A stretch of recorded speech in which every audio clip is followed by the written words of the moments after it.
There is no strict command in the Bible that believers must fast. However, the words of Christ pointed out that all believers should fast. In Matthew 6 verse 16, Jesus said, "Moreover, when ye fast, be not as hypocrites, of a sad countenance, for they disfigure their faces, that they may appear unto men to fast. Verily I say to you, they have their reward." The discussion on fasting came up immediately after Jesus set the pattern for praying. This shows that prayer and fasting are complementary. Furthermore, Jesus said, "When ye fast." He used the expression to imply that all believers should fast.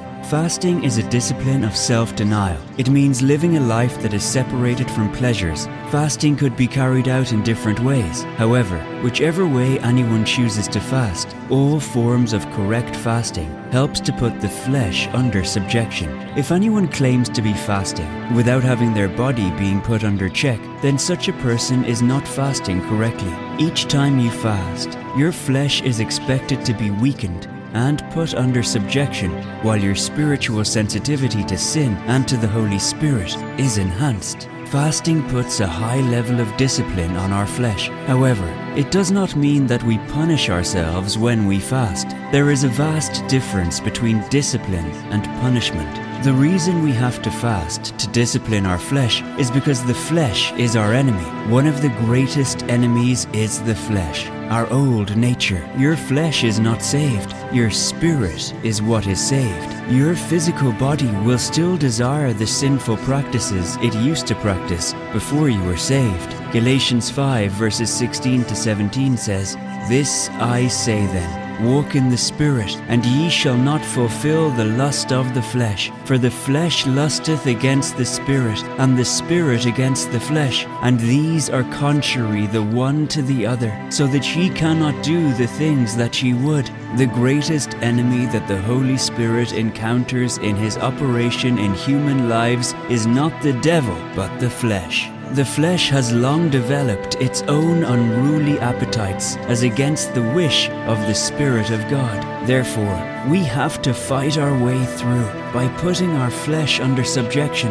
And one of the ways we can put our flesh under subjection is through the practice of fasting. The only way not to fulfill the lust of the flesh is to walk in the Spirit. And one of the most effective ways to get ourselves inclined to the Holy Spirit is through fasting. Let's observe some hidden truths about fasting. 1. Fasting is motivated by a deep spiritual desire. Any fast that will be accepted by God must be motivated by a deep spiritual desire. This desire is not to be seen and honored by men, but a desire for the presence of God. When you are no longer comfortable with your current spiritual state, then there is a yearning in your spirit to go for a retreat. If you are not motivated to fast by a deep spiritual desire, then you will most likely fast like hypocrites do.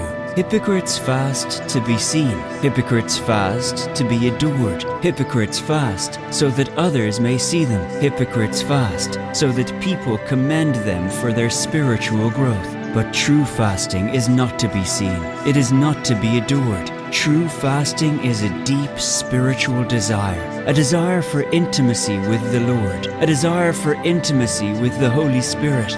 Fasting is a yearning of your soul for the deep things of God. It is such a yearning that David spoke about it in Psalm 42 verses 1 to 2, which should foster our desire to fast. As the hart panteth after the water brooks, so panteth my soul after thee, O God. My soul thirsteth for God, for the living God. When shall I come and appear before God? So, when you fast, don't do it for others. No. Do it for closeness with the Lord. 2. It enhances our spiritual sensitivity. Have you observed that oftentimes when you fast, you become more conscious of sin and God's presence than when you don't? Fasting sharpens your spiritual senses and makes you alert in the spirit. When you are fasting, you make more of an effort to avoid sins that easily ensnare you. It makes you watchful against sin and helps you to discern temptation more easily. More so, in the period of fasting, it is easier for us to hear from God because our heart is aligned. Our expectation is heightened to receive from God when we fast. The fact is that fasting makes us susceptible to the Spirit. Fasting is not what makes God speak to us. Rather, it is what makes our spirit more sensitive to hear God and to pick spiritual signals. We become more alive to God, and we can communicate more effectively with Him when we fast. John 4 verse 24 says that God is a spirit, and they that worship Him must do so in spirit and in truth. 3. It is not something you do for God. It is erroneous to think that we fast for God's sake. If we carry such a mentality, we will think that God has something to benefit from our fast. Then, rather than getting blessed when we fast, we will think we are doing God a favor. Fasting does not help God. It changes us. Fasting is not something you do for God. It is for your utmost benefit. You can't fast or pray for God. He doesn't need any support system. Before we were, God existed, and when we will be no more, He will continue to exist. Fasting aligns us with the heart of God. It helps us to understand God more and to see into the Spirit. We fast for ourselves, not for God. More so, fasting does not change God. It changes us. It prepares us for what God has prepared for us. 4. It helps you to overcome sinful desires. Galatians 5 verses 16 to 17 says, "This I say then, walk in the Spirit, and ye shall not fulfill the lust of the flesh. For the flesh lusteth against the Spirit, and the Spirit against the flesh. And these are contrary the one to the other, so that ye cannot do the things that ye would." One of the ways by which believers walk in the Spirit is through fasting. The Spirit and the flesh are always in opposition to each other. So, you give your spirit power over the unruly tendencies of the flesh when you fast. Fasting is a great discipline for the flesh. It subdues the flesh and makes it align to the Spirit. The more you fast, the lesser you have sinful desires. Fasting kills the appetite of your flesh for sin. If only gluttons will discipline themselves and subject their bodies to fast, they will overcome that abnormal appetite. The more you fast, the more your flesh is dealt with. You will find out that lust is losing grip over you. We think we cannot overcome certain sinful desire because we have not subjected ourselves to enough spiritual discipline. Fasting increases your spiritual temperature and makes you comfortable to stay around sin.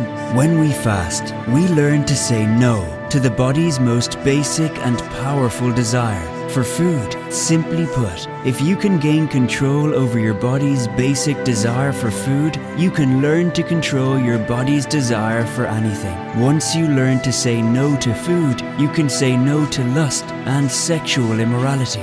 Fasting is largely a matter of self-denial and self-discipline. Anyone who cannot discipline himself or herself cannot fast. And if you can discipline yourself to fast, you can almost discipline yourself in other areas that require discipline. The flesh always longs for pleasure and comfort, and if we follow its dictates, it will put us into serious trouble. Fasting often helps us to put our flesh under check so that its appetites do not lead us astray. As we give ourselves to fasting, we will discover that our minds are being narrowed to the things of the Spirit. More so, the unwholesome thoughts that make people fall into the sin of lust and the act of fornication, adultery, masturbation, and the likes is being dealt with. Fasting makes us susceptible to the Spirit. Again, when we fast, we are strengthened to resist temptations and we become more conscious of sin than ever. It requires discipline for us to achieve this because it is not the responsibility of God to keep our bodies under subjection. This is one of the most important lessons you will ever receive. Understanding this will revolutionize your walk with God and improve your walk with the Lord. The lesson is this: there are some things that God does for us, and there are some things that you have to do for yourself. For instance, Romans 12 verse 1, I beseech you therefore, brethren, by the mercies of God, that ye present your bodies a living sacrifice, holy, acceptable unto God, which is your reasonable service. God only had the responsibility to reconnect our spirit to His when we gave our lives to Christ, but the responsibility to put our body under subjection is ours. Listen to what the verse says, and look at where the responsibility is placed. Romans 12 verse 1, I beseech you therefore, brethren, by the mercies of God, that you present your bodies a living sacrifice, holy, acceptable to God, which is your reasonable service. The responsibility is on you.